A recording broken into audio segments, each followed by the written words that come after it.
कथा संचार चैनल के प्यारे सभी श्रोतागण को हमारा प्यार भरा नमस्कार।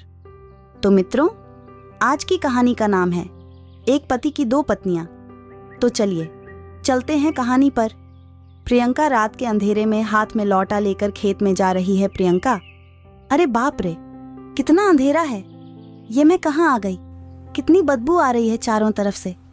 तभी उसकी सौतन सावित्री ने उससे कहा, सावित्री, शहर की हो ना, इसीलिए इतने नखरे हैं तुम्हारे, मुझे तो कब से ये सब कहना पड़ रहा है। प्रियंका चुप हो गई। अंधेरे में वो और उसकी सौतन शौच करने के लिए बैठ गए।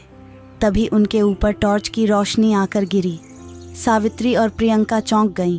प्रियंका, कौन है वहाँ? प्रियंका डर गई। किसी ने उसको इस हालत में देख तो नहीं लिया। उसे बहुत शर्म आई। बचपन से वो शहर में पली बड़ी है।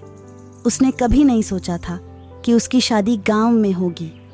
लेकिन बेचारी को क्या पता था कि कॉलेज में उसे एक गांव के लड़के से प्यार हो जाएगा। वो पहले दिन कॉलेज गई और उसी कॉलेज में राजीव का भी एडमिशन हुआ था। राजीव भी कॉलेज गया। राजीव को देखते ही प्रियंका के दिल में घंटी बजने लगी। प्रियंका मन में, अरे यार, वो लड़का तो बहुत ही हैंडसम है, पहली नज़र में मुझे उससे प्यार हो गया है। राजीव भी प्रियंका को देखकर हंसने लगा। राजीव मन में, लड़की कितनी खूबसूरत है, काश इस लड़की से मैं शादी कर सकता।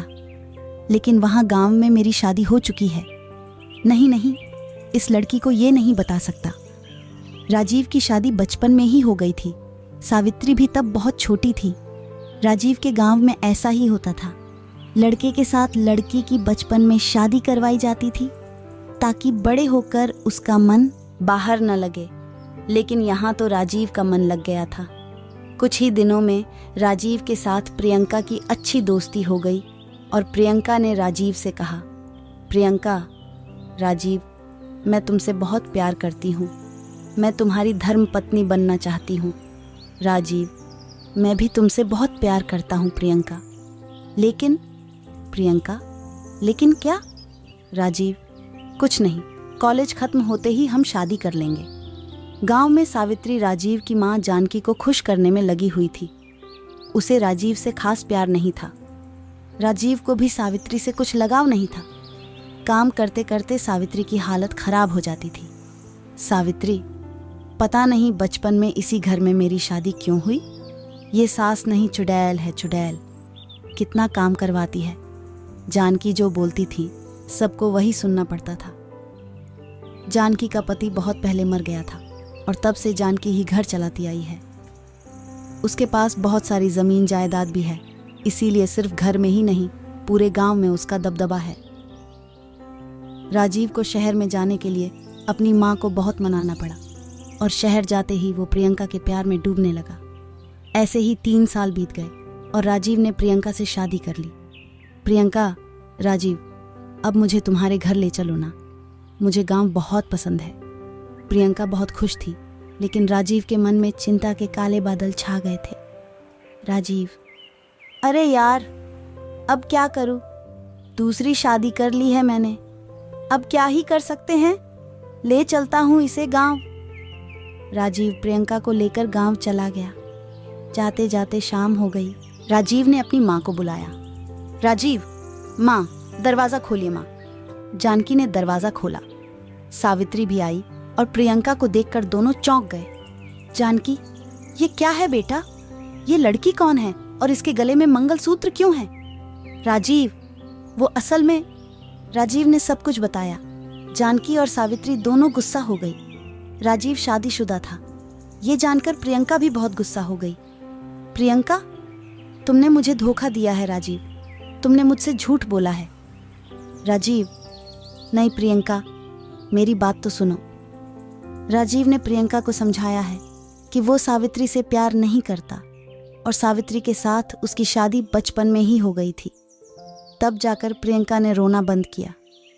जानकी ने प्रियंका को स्वीकार कर लिया, लेकिन तभी प्रियंका का पेट दर्द करने लगा। प्रियंका, राजीव, तुम्हारा बाथरूम किस तरफ है? राजीव, बाथरूम तो नहीं है। प्रियंका, नहीं है, मतलब मुझे शौच करने जाना है। तुम लोग शौच कहाँ करते हो? सावित्री, खेत में चलो, मैं तुम्हें ले चलती हूँ। ये सुनकर प्रियंका को जैसे हार्ट अटैक आ गया। प्रियंका, खेत में? मतलब मुझे भी खेत में जाना होगा? सावित्री, हाँ, अब गांव की बहू बनकर आई हो तो इतना तो करना ही होगा। ये तो तुमको पहले ही सोचना चाहिए था। जानकी, बड़ी बहू, ले जाओ इसे खेत में।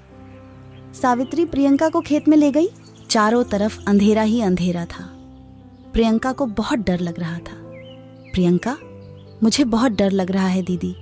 सावित्री, पहली बार है ना, इसीलिए धीरे धीरे आदत पड़ जाएगी। अब कपड़े उठाकर बैठ जाओ। शौच खत्म होने के बाद इस लोटे के पानी से धो लेना। प्रियंका ने जैसे तैसे करके शौच कर लिया, लेकिन उसे बहुत ही गंदा लगा। वो दोनों लौट आए। रात को प्रियंका ने राजीव से कहा, प्रियंका सुनो, क्या घर में एक शौचालय नहीं बना सकते? राजीव, अरे नहीं नहीं, ये गलती से भी माँ के सामने मत कहना, वो बहुत गुस्सा हो जाएंगी।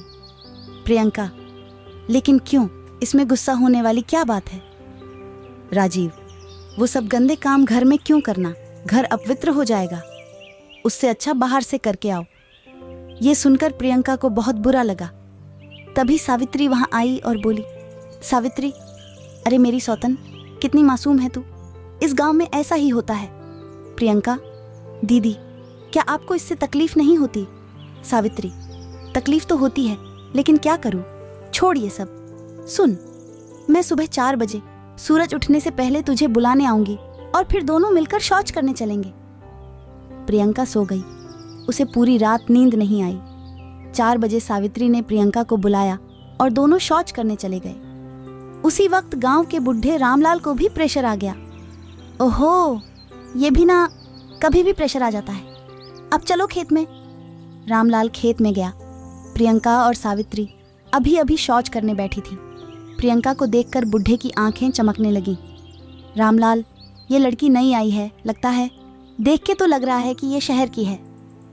वाह वाह, शहर की लड़की को इस हालत में देखकर तो मुझे मज़ा ही आ जाता। बुढ़ा रामलाल आंखें फाड़ फाड़ कर देखने लगा। रामलाल, अंधेरे में ठीक से दिखाई नहीं दे रहा है। रामलाल ने टॉर्च जलाया। प्रियंका के ऊपर टॉर्च की रोशनी आकर गिरी। वो डर गई। प्रियंका, कौन है, कौन है वहाँ? तभी रामलाल डर के मारे भाग गया। प्रियंका बहुत डर गई थी। उसने घर लौटकर अपनी सास से कहा, प्रियंका, माँ जी, लगता है आज किसी ने मुझे शौच करते हुए देख लिया। सावित्री, हाँ, हमारे ऊपर किसी ने टॉर्च मारा। जानकी, कोई आ गया होगा, कोई बात नहीं। प्रियंका, कोई बात नहीं का क्या मतलब है? माँ जी, मेरा कोई मान सम्मान नहीं है क्या? घर में शौचालय होता तो मुझे आज कोई इस हालत में नहीं देखता। सावित्री, हाँ माँ जी, दुनिया आगे बढ़ गई है, घर में शौचालय का होना बहुत ज़रूरी है। ये सुनकर जानकी गुस्सा हो गई। जानकी, तुम दोनों की हिम्मत कैसे हुई ये बोलने की? घर में शौचालय नहीं बन सकता। अब मुझसे इस बारे में कोई बहस नहीं करेगा। जाओ यहाँ से। प्रियंका को बहुत बुरा लगा। अगले दिन 4 बजे प्रियंका और सावित्री फिर से शौच करने गए थे। फिर से रामलाल वहां गया। रामलाल, ओहो, क्या नज़ारा है।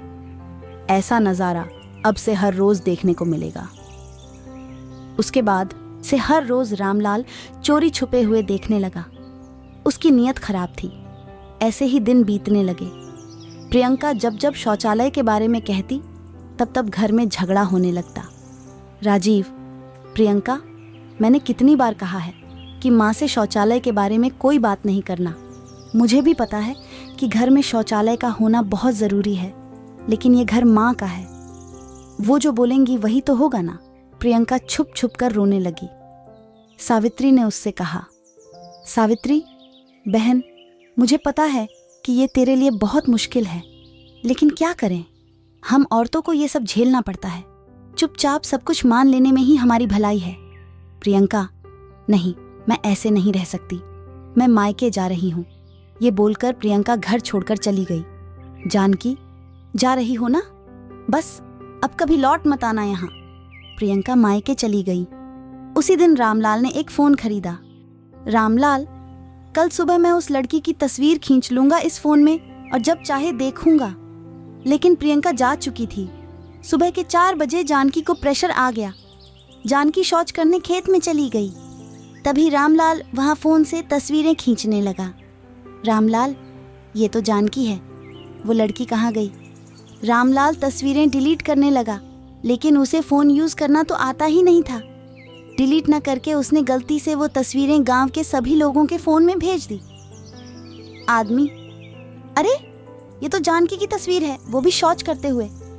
हाँ, सुबह हो गई। जानकी जब घर से बाहर निकली तो देखा आसपास के सारे लोग उसे देखकर हंस रहे हैं। जानकी, अरे ये लोग मुझे देखकर हंस क्यों रहे हैं? अजीब है। तभी राजीव दौड़ते हुए आया और अपने फ़ोन में से वो तस्वीर जानकी को दिखाई। राजीव, माँ, किसी ने आपकी तस्वीर खींचकर वायरल कर दिया है। जानकी, हाय हाय, ये क्या हुआ? मेरी तो इज्जत ही लुट गई। सावित्री, मान जी, प्रियंका बहन की बात मान लेती तो आज ये दिन ना देखना पड़ता। जानकी, हाँ बड़ी बहू, तुमने सही कहा, घर में शौचालय का होना बहुत ज़रूरी है। मैं आज ही इंतज़ाम करती हूँ। जानकी, राजीव, तू शहर जा और छोटी बहू को ले आ। राजीव शहर गया और प्रियंका को ले आया। जानकी ने घर के अंदर शौचालय बनवाया। जानकी ने प्रियंका से माफ़ी मांगी। प्रियंका भी शौचालय देखकर बहुत खुश हुई। उसके बाद सभी खुशी खुशी रहने लगे। आज की ये खास और मज़ेदार कहानी आपको कैसी लगी, नीचे कमेंट में ज़रूर बताएं। और अगर आपको ऐसी स्टोरी वीडियो देखना अच्छा लगता है तो साथ ही हमारे चैनल को भी सब्सक्राइब कर लीजिएगा। वीडियो देखने के लिए धन्यवाद। मिलते हैं एक और नई कहानी के साथ। तब तक के लिए जय हिंद।